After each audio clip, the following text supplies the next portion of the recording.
The upper limb houses 30 skeletal bones, comprising of the humerus of the upper arm, the radius and ulna of the forearm, the 8 carpal bones of the wrist, the 5 metacarpal bones of the hand, the proximal and distal phalanges of the thumb, and the proximal, middle, and distal phalanges of each digit. The skeletal bones are bound together by a complex system of ligaments.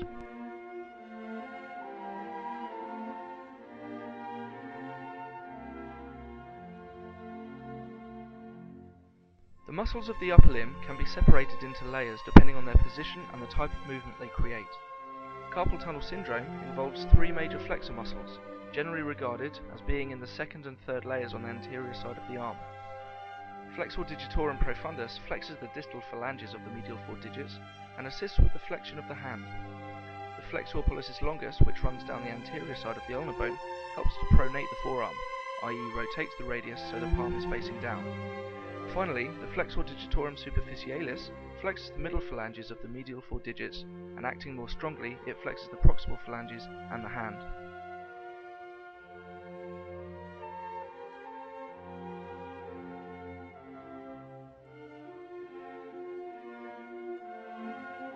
Other muscles on the anterior side of the forearm include the pronator quadratus, which pronates the forearm, flexor carpi ulnaris, flexes and adducts the hand, palmaris longus flexes the hand, flexor carpi radialis flexes and abducts the hand, brachioradialis, which helps to flex the forearm at the elbow during pronation, and finally pronator teres, which pronates and flexes the forearm.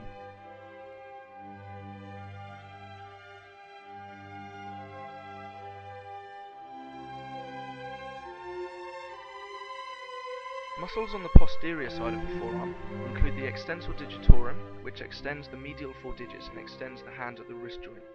Extensor indicis extends the second digit and helps to extend the hand. The extensor pollicis brevis extends the proximal phalanx of the thumb at the carpometacarpal joint.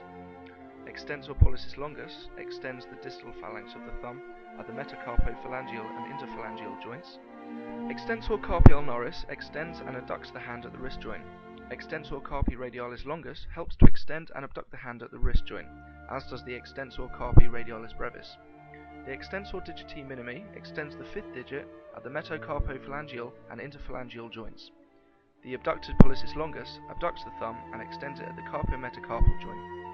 The anconeus assists the triceps in extending the elbow joint, as well as abducting the ulna during pronation of the forearm. Finally, the supinator supinates the forearm, i.e. rotates the radius to turn the palm anteriorly.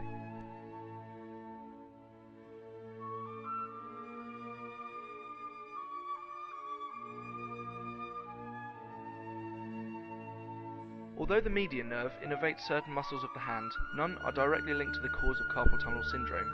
It is, however, often the repetitive movement of the digits that can cause the injury. The 4 palmar interosseous muscles adduct the digits as shown. Posterior to these are the 4 dorsal interosseous muscles which abduct the digits. On the anterior side of the hand, the 4 lumbricals arise, which flex the digits at the metacarpophalangeal joints and extend them at the interphalangeal joints. The abductor digiti minimi abducts the 5th digit, i.e. the pinky finger. Comprising of 2 proximal attachments, the adductor pollicis adducts the thumb towards the middle digits. The next set of muscles comprises of the adductor pollicis brevis, the flexor pollicis brevis, and under that the opponens pollicis, which altogether make up the muscles of thenar eminence. Hypothenar muscles integrate the flexor digiti minimi, the abductor digiti minimi, already shown, and the opponens digiti minimi. Held together and attached to the bones by a tough layer of ligaments, the thenar and hypothenar muscles are joined by the flexor retinaculum or transverse carpal ligament, which in turn is attached to the carpal bones of the wrist and forms the roof of the carpal tunnel.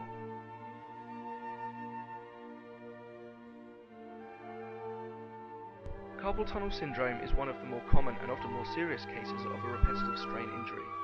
The more common cases are found as a result of day-to-day tasks such as writing or typing, where the hand and wrist can be placed under strain from awkward positioning. The median nerve is one of 5 main nerves originating from the brachial plexus at the neck and runs down the length of the arm. It is the only nerve to pass through the carpal tunnel and give sensation to the first 3 digits and half of the 4th digit. The median nerve can become squashed as the surrounding tendons swell from stress and overuse. With extension and flexion of the hand and wrist, the muscles and tendons are put under strain, especially during long repetitive movements such as striking the keys of a computer keyboard. As the simulation shows, with awkward positioning of the hands, the flexor tendons that run through the carpal tunnel move and start to swell as they are put under pressure. As the tendons swell and move, the space in the carpal tunnel decreases, and eventually the build-up of pressure on the median nerve causes numbness, pain, and in more serious cases the inability to grip objects due to weakened muscles in the first 4 digits. Generally, the injury will subside with rest and relaxation of the wrist. In worse cases, however, the pain may be too much and an incision in the transverse carpal ligament may have to be made to release the pressure built up in the tunnel.